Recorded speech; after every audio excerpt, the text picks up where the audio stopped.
We have a big invert taxidermy backlog.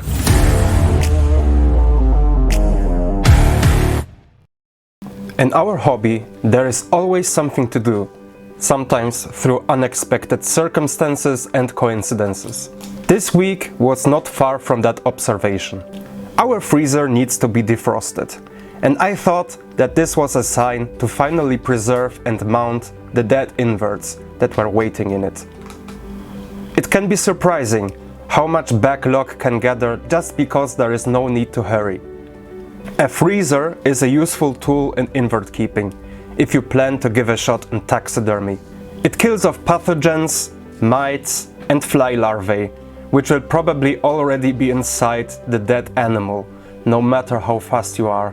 It is also, despite how harsh it might sound, a commonly agreed humane method to euthanize inverts that are terminally ill or suffering in some way.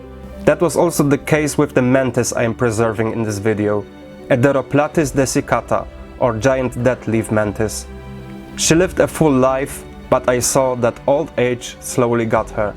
During her last days, she couldn't use her forelegs and wasn't able to move properly.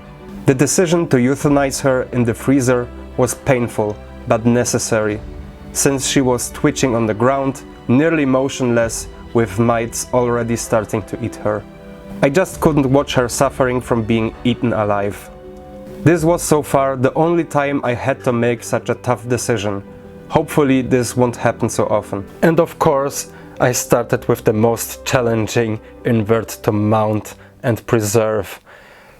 I started with the adult male Heterometrus spinifer, the giant forest scorpion. A good friend of mine gave me this big boy since he knew I already managed to display a few inverts in an acceptable way. At least he knows I will give my best, since this is the first time I am doing that on a stingy pincer monster this size. The story behind this scorpion is sad and weird. Sebastian got the scorpion from another keeper, and the animal passed away the next day, which is quite strange. The conditions he kept him were absolutely fine. The temperature, humidity, food, everything was normal. I couldn't give him a rational answer about what went wrong.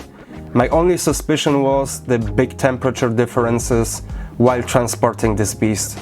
So maybe that, but I'm not sure. But this circumstance gave me the opportunity to tackle a new challenge. And oh boy, what a challenge this was. The chitin was tough. I was really struggling to open the pre-abdomen for cleaning. As a result, I needed to use scissors instead of a good old scalpel. And boy, there was a lot of stuff inside. It took quite some time to get a clean result. And I am not sure if there is a need to clean, for example, the tail and claws. But there is only one way to find out, and hopefully I've done everything right. This was also the first time I saw the book lungs of a scorpion, so I've learned something along the way. After mounting the scorpion on a piece of styrofoam with a lot of pins, it was ready for drying. So let's tackle the tarantulas. The two tarantula females ready for cleaning are a Neoholothele incei gold and a Psalmopoeus irminia, which passed after the children hatched.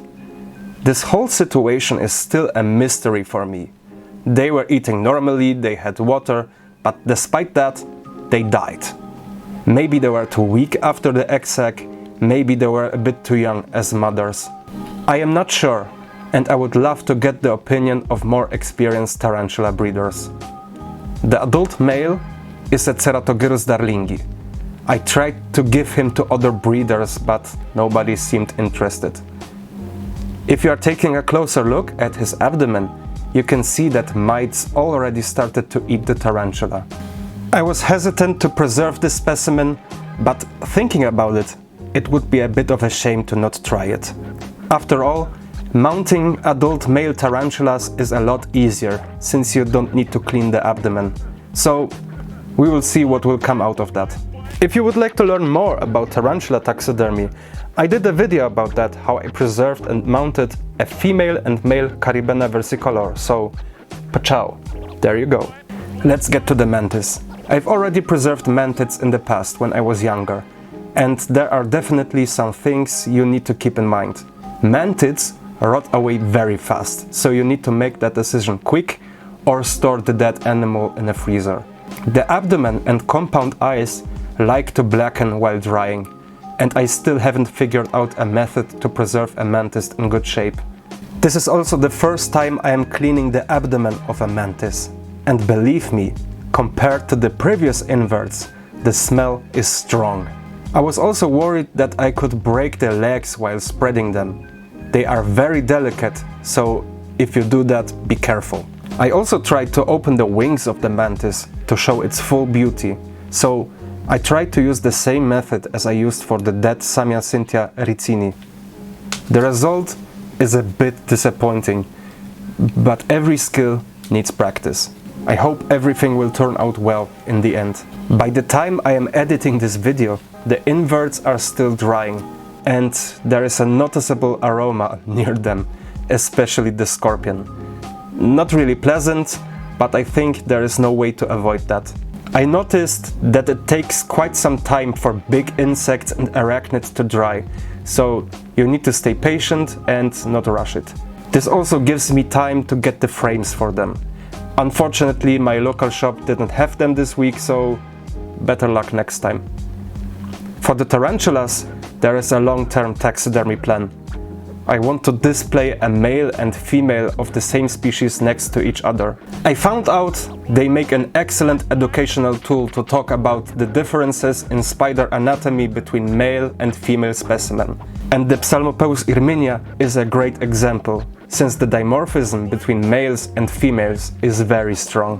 So as you can see, the taxidermy came out pretty well. I am really happy with the scorpion. He's still a bit flexible and he smells badly, but despite that I'm quite happy with the results so far. The Psalmopoeus irminia also came out pretty nice. She's already dried up, and we have an old adult male, so in not so far future there probably will be the second frame with a female and a male, this time with the Psalmopoeus irminia. The mantis came out okay, I think. I'm not really that happy with the result. I think this could be done better, but like with every skill, we need to practice, right? If you like what you saw and want to learn more about exotic pets, consider subscribing, ring the bell, leave a comment what you like, what you want to see in future videos, and as always, thank you for watching. Tarantula out.